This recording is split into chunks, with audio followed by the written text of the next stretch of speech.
So what was it like hanging around Egg God? I mean, so Ed God, I would say, he's like a man child. I think that's the word that my grandma would use. Rest in peace, grandma, if she was still here. Basically, like a man who doesn't have the responsibilities of a man, and who doesn't, as most men, you feel like there's certain things that you need to uphold and adhere to. And for him, he just didn't feel that way. He just felt like he's a created being, and he wants to be himself, and he wants to be different from everybody else.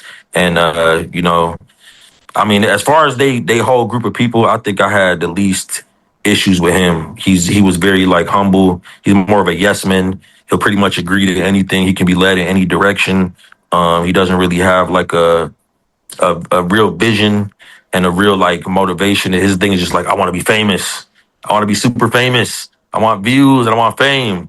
And I'm like, bro, you got to have something more than that. Like, I used to serve in this thing called the National Youth Forum on Homelessness, and we would travel around the country, and we would work with different homelessness groups, like groups of youth that were funded to have their own advisory committees in their city. And we would try to help them understand, like, you need to have a vision, you need to have a mission.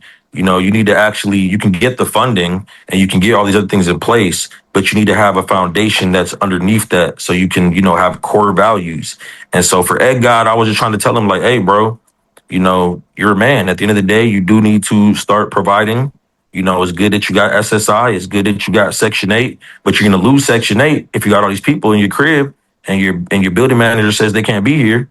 And the SSI is getting wasted because people are exploiting you and using your money. So you're better off just, getting a 9 to 5 job, clocking in. And if you want to do the fame and the music and all that stuff, you can put the money from the job towards the music. You ain't got no kid to take care of. Like, it's a prime time for you to get the job skills. And, but nah, they was like unemployed. Don't mention the word job around me. You know what I'm saying? So everybody got their own lifestyle. I'm not trying to tell them how to live their life. It's like, I can give you my advice, but it's like you can lead a horse to water. You ain't gonna make it drink.